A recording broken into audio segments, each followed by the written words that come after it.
அதாவது தற்பொழுது இருக்கின்ற எதிர்க்கட்சி தலைவர் அவர்கள் முன்னாள் ஏற்கனவே பழைய ஐக்கிய தேசிய கட்சியில் முக்கியமான பிரதி தலைவராக இருந்தவர்.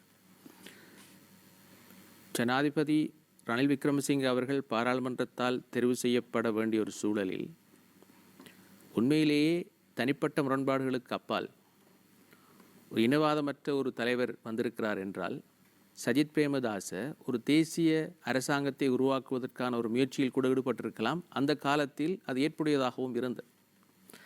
ஆனால் அவர் தன்னுடைய எதிர்கால அரசியல், தன்னுடைய ஜனாதிபதி கனவுக்கு அது ஒரு எதிராக அமைந்துவிடும் என்பதற்காகவே டலஸ் அழகப்பெருமை என்கின்ற அவருடைய ப்ராக்சியை முன்மொழிந்துவிட்டு அமைதி காத்தார் என்பது உள்ளங்கை நெல்லிக்கனி. அதை நீங்கள் எப்படி பார்க்குறீர்கள்? அது பிழையான ஒரு வாதம். ஏனென்றால் உங்களுக்கு தெரியும் மர்சூம் அவர்களே, அன்று பாராளுமன்றத்தில் மஹிந்த ராஜபக்சவுக்கு 150 பாராளுமன்ற உறுப்பினர் இருக்கிறார். அவர்கள் அனைவரும் தங்களை பாதுகாத்துக் கொள்ள வேண்டிய தேவை இருந்தது. அவர்கள் தங்களுக்காக ஒருத்தராகத்தான் ரணில் விக்ரமசிங்கே அவர்களை கொண்டார்கள். அன்று 50 பாராளுமன்ற உறுப்பினர்களை கொண்ட சஜித் பிரேமதாஸ் அவர்கள் இன்னும் டலஸோட 10 பேரோடு சேர்ந்து ஆட்சி அமைக்க முடியாது, ஜனாதிபதியாக வரவும் முடியாது. அதே போன்றுதான் அன்று கோட்டாபய ராஜபக்ச அவர்கள் பிரதீப் குறிப்பிட்டதை போல சஜித் பிரேமதாஸ் அவர்களை கூப்பிட்டு நாங்கள் நீங்கள் ஜனாதிபதியாக வாங்க, தேசிய அரசாங்கம் அமையும் எந்த ஒரு நோக்கமும் இருக்கவில்லை. சும்மா அழைப்பார்கள், இன்விடேஷன் யாருக்கு தான் கொடுக்கல. அனுரை கொடுத்தாங்க, ஃபோன்சேக்கா கொடுத்தாங்க, எல்லாருக்கும் கொடுத்தாங்க. ஆனால் அவங்களுக்கு தேவையான நபர் யார் என்றால் ரணில் விக்ரமசிங்கே. ஏனென்றால் அவருக்கு தான் குறைவான பெரும்பான்மை இருக்குது பாராளுமன்றத்தில், ஒரு ஆசனம் மட்டும்.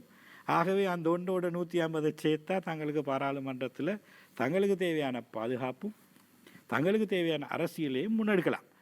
அரச நிர்வாகத்தில் இன்று வரைக்கும் மஹிந்த ராஜபக்ச அவர்களால் நியமிக்கப்பட்டவர்கள் தான் உயர் பதவிகளில் இருக்கிறார், பாதுகாப்புத்துறை உட்பட. அதனால் தான் இன்று வரை முறையான ஒரு விசாரணையின் மூலமாக நியாயமாக இந்த ஈஸ்டர் தாக்குதலுக்கு பின்னால் இருப்பவர்கள் வெளிப்படாதிருக்கின்றார்கள். அது எங்களுக்கு மிக முக்கியமான ஒரு விடயம். சஜித் பிரேமதாஸ் அவர்கள் அந்த விடயத்தில் நீங்கள் பார்த்திருப்பீர்கள், குறிப்பிட்டிருந்திருக்கிறார்கள்.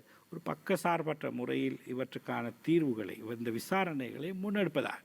அதே போன்றுதான் சஜித் பிரேமதாஸ் அவர்கள் மீது எந்த ஒரு சந்தர்ப்பத்திலும் இனவாத கருத்துக்கள் அவர் மீது எப்போதும் வரவில்லை. அவர் குறிப்பிட்டதாக எதுவும் இல்லை. இன்று அனுரகுமார் அவர்களுக்கு ஒரு விமர்சனம் இருக்கின்றது. அதே போன்று ரணில் விக்ரமசிங்கே மீதான இருக்கின்ற மிகப்பெரிய விமர்சனம் என்றால், மிகப்பெரிய விமர்சனம் ஒரு இனவாத கும்பலுடன் சேர்ந்து இன்று ஒரு ஜனாதிபதி தேர்தலை அவர் முகங்கெடுத்து கொண்டிருக்கிறார். மிகவும் ஒரு துரதிஷ்டமான நிலைமைக்கு ரணில் விக்ரமசிங்கே அவர்கள் சென்றிருக்கிறார். நான் ஒரு காலத்தில் ரணில் விக்ரமசிங்கே நேரடியாக ஆதரித்தவன், கட்சிக்கு மாற்றமாக.